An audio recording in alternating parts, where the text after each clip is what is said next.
In this movie, Jonah invites viewers to his world. He was the stereotypical nerd kid who got picked on. All he ever wanted was to be cool. Eventually, he draws aspirations from a movie that he hopes will shape the rest of his life. He decides he'll be a pimp.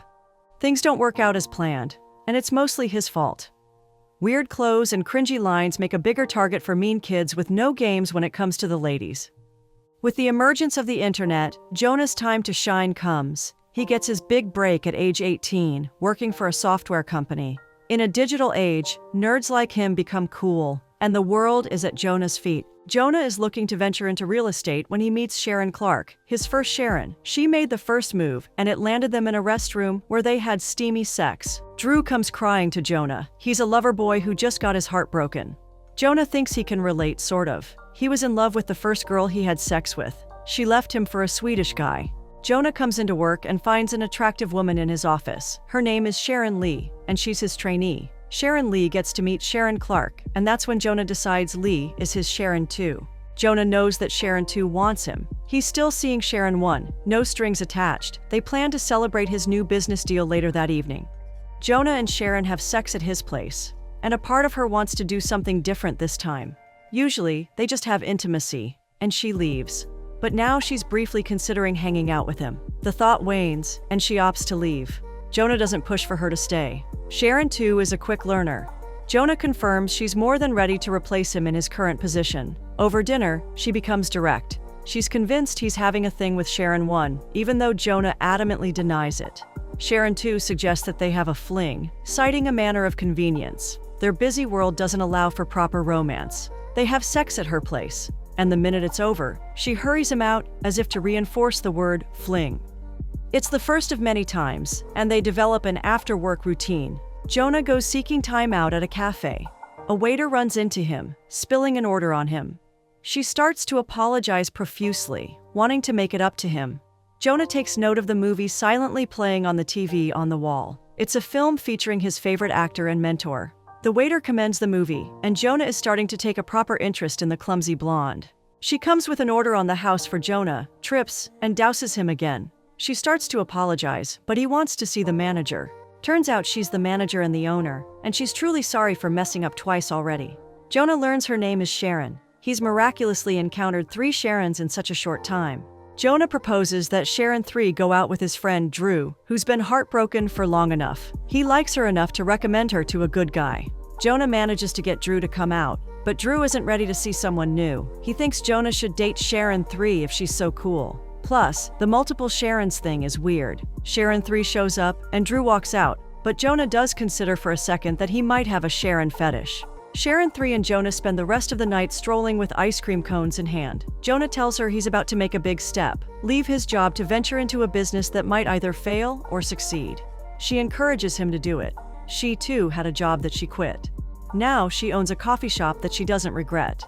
Talking to her makes him realize he just wants to keep talking. Usually he's ready to throw in sex in the short time of talking to a woman, but with Sharon 3, things seem more complicated. He finds himself thinking of her while alone and relaxing, so he picks up his phone to call her. Sharon 2 calls, not happy that he's missed their appointment. He tries to take a rain check on their meeting, but she isn't having it. Jonah gives in, and they have sex. Drew gives Jonah his blessing. He's noticed the chemistry between him and Sharon 3 and thinks Jonah should have a chance with her.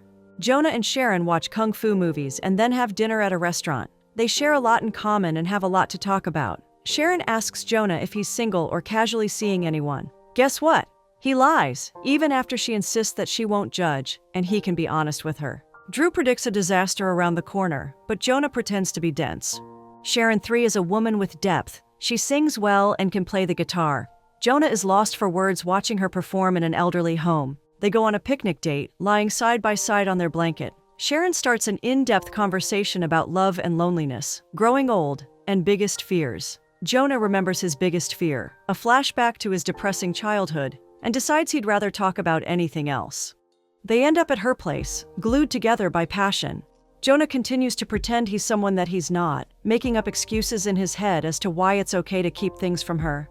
Jonah finds it hard to tell the former Sharon's number. It's his final day at the office, and he's pushed to celebrate it with Sharon 1. While he's busy, Sharon 1 finds a text from Sharon 2 that implies Jonah has been wild and busy. She quickly copies the number and announces she's gotta go. Jonah introduces Sharon 3 to his dysfunctional family. His mother houses his single sister and her 3 kids, while his loose-tongued uncle brings up how Jonah was oppressed in school. Dinner ends abruptly after a heated exchange between Jonah and his uncle, forcing Jonah and Sharon to leave early. Jonah becomes apprehensive while driving Sharon home. She tries to get him to talk about the issue, but he rudely shuts her down. Jonah goes on to alternate between Sharon 1 and 2.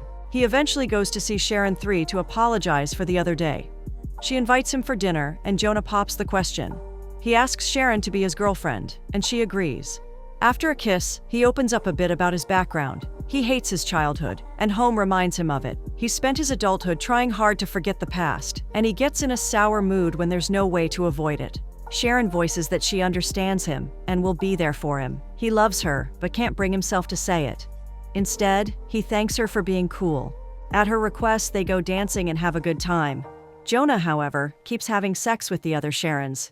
He feels guilty about it, and even talks to Drew, who calls him out on his awful behavior. Jonah points fingers. He feels Drew is in no position to give him advice because it's been a month since his girlfriend cheated, and he still hasn't confronted his emotions. Jonah gets advice from another pimp, and it makes Jonah realize that while he's had a blast being a pimp, it's time to settle down with the one woman that has captured his heart.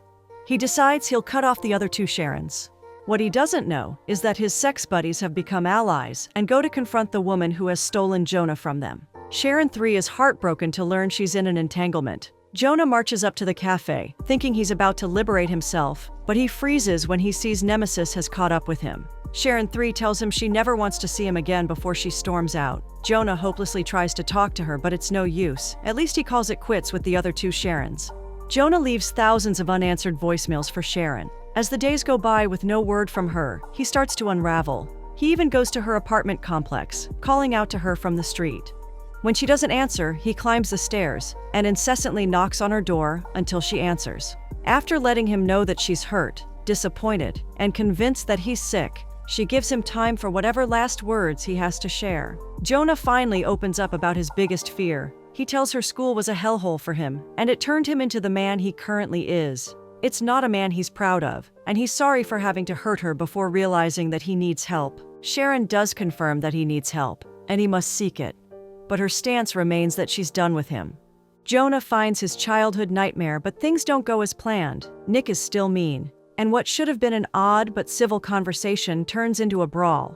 Jonah's strength to fight back stems from thoughts of Sharon 3. He still loses the fight against Nick, but at least for the first time, he stands up for himself. Jonah opens his own company and becomes an internet sensation because of the fight, but he still misses Sharon. He's been reluctant to call her, so Drew takes his phone to send a dumb and cringy text on Jonah's behalf. But even that goes unnoticed. Jonah and Drew both miss their significant other. They mop about the women for a while before Drew voices that he's stepping out for a walk. Meanwhile, Sharon 1 and 2 plan to get Jonah back. Drew goes to Sharon's cafe to order coffee and talk to her. He paints Jonah in the best light before he leaves. On the other hand, Jonah talks with Heather. She admits that she messed up and misses Drew. It was a silly mistake that cost her everything, but she'd appreciate Jonah helping her to win Drew back. Drew is at Jonah's when the former Sharons barge in to wait and talk to Jonah. Drew entertains them with his depressing heartbreak saga, getting drunk in the process. He mentions he'd like to get revenge on Heather, his ex, and the 2 Sharons cue in on an inviting adventure. Jonah returns with Heather, and they find Drew occupied in bed with the Sharons. Things get more awkward when Sharon 3 shows up because she's missed Jonah. She storms off, and Jonah goes after her while Heather quarrels with Drew over what she just walked into. Jonah explains that his pimp life is behind him, and he's willing to be better for her. What Sharon just walked in on was a misunderstanding that he had no part in. He misses her and wishes for another chance. Sharon kisses him in response. They confess their love for each other, teary-eyed and smiling. Jonah and Sharon are back together, the worst behind them. Now they're back to their goofy and loving ways. As for Drew and Heather, they forgave each other and got back together.